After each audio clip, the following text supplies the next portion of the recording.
It's important that we understand that interviewing Donald Trump is not easy. He is a steamroller, cares nothing for the question. It's all about him and his answer.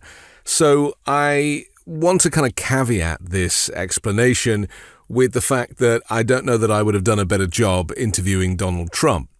I do kind of take issue with the fact that the interviewer was required to say Mr. President all the time and use this term where you refer to an ex-president as the president. I personally feel that Donald Trump has lost his right to be called Mr. President. He's twice impeached. He's 4 times indicted, 91 charges, tried to overturn the election, stole classified documents and lied about giving them back. He's been done for sexual abuse and amongst other things. He really is not to be held to that standard, in my view. After you'd lost more than 60 legal challenges, that it was over. Why did you ignore them and decide to listen to a new outside group? Because I didn't respect them. You'd hired lawyers, them. Sure, but that doesn't mean, you hire them, you never met these people, you get a recommendation, they turn out to be rhinos or they turn out to be not so good. In many cases, I didn't respect them. But I did respect others. I respected many others that said the election was rigged. So let's get this clear. You hire all these people who you think are up to the standard, the Donald Trump gold standard, and you have them around for 4 years of your presidency. And then when the election happens and you lose and you're not happy about it, and they're like, well, you lost. And you're like, no, I didn't. And they're like, yes, you did. And you're like, no, I didn't. And they're like, yes, you did. You're like, you're all rhinos. You don't know what you're talking about. I don't respect you. I mean, Donald Trump just blew up his entire argument about the election being rigged. He basically now admits that he decided it was rigged and it wasn't anything to do with anybody else telling him. I think that his lawyers in his kind of current cases might have an issue with that, don't you? You called some of your outside lawyers.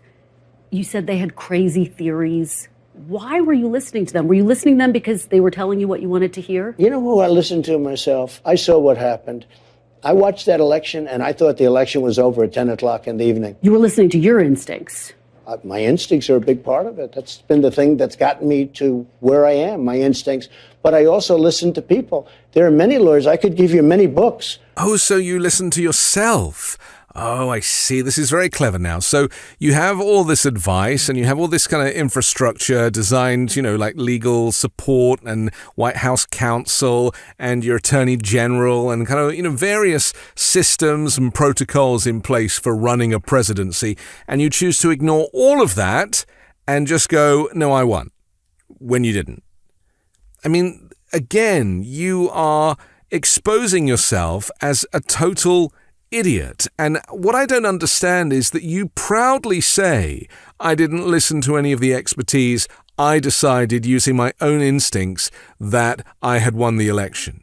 Do you not understand how completely insane that sounds and how in a court of law that argument will be kicked out in seconds? Do you honestly think that that's going to be your defense in front of a judge? I mean, your lawyers must be pulling their hair out right now, knowing that you are going on television and proudly saying that your instinct decided that you'd won the election. It is, I don't even have the words, I know you have all the best words. Maybe you've just taken them out of my mouth. I have no words. Were you listening to your lawyer's advice or were you listening to your own instincts? I was listening to different people, and when I added it all up, the election was rigged.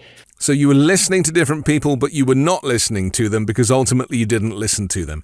And the only people you did listen to were people that were, on the side of Trump overturning the election. The people that you listened to were insurrectionists. People that you had around you who were loyal and committed to team and brand Trump. That is the reality of this situation, isn't it? That you pick and choose who you have around you, you pick and choose who you listen to, and it's only the people that agree with you that you have around you.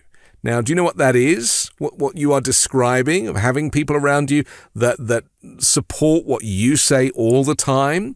Those are sycophants. Those are not advisors. Those are not people that are questioning everything so that you can make informed decisions, those are the last people you want to have around you.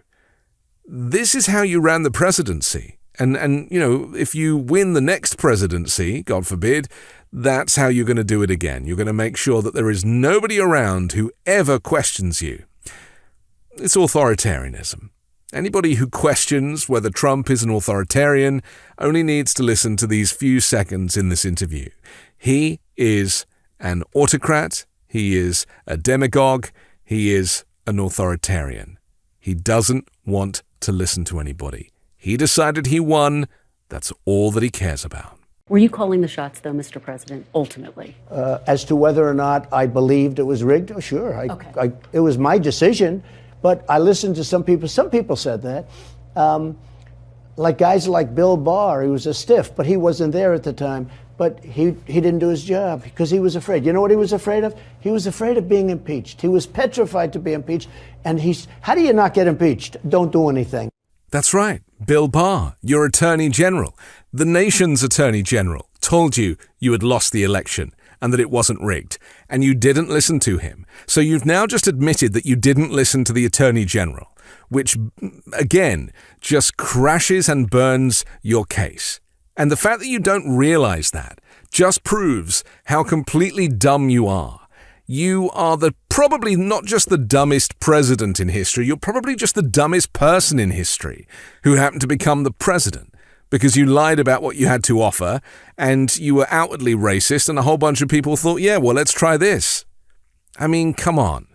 You really now are an empty shell of a man who is hanging on to reality by a thread. And it's important that people recognize what you are. And when I added it all up, the election was rigged. There are books were you that calling are written. The shots, though? In fact, Molly Hemingway wrote a great book. But were you called calling Rigged. the shots ultimately? Excuse me. Molly Hemingway, who's highly respected and great, she wrote a book, a best-selling book called Rigged. Were you calling the shots, though, Mr. President, ultimately? As to whether or not I believed it was rigged, oh, sure. It was my decision. I'm Anthony Davis. You can hear me every day on the 5 Minute News podcast, on Wednesdays hosting Uncovered with Ron Filipkowski, and on Sundays on The Weekend Show with MeidasTouch. Hey Meidas Mighty, love this report? Continue the conversation by following us on Instagram @MeidasTouch to keep up with the most important news of the day. What are you waiting for? Follow us now.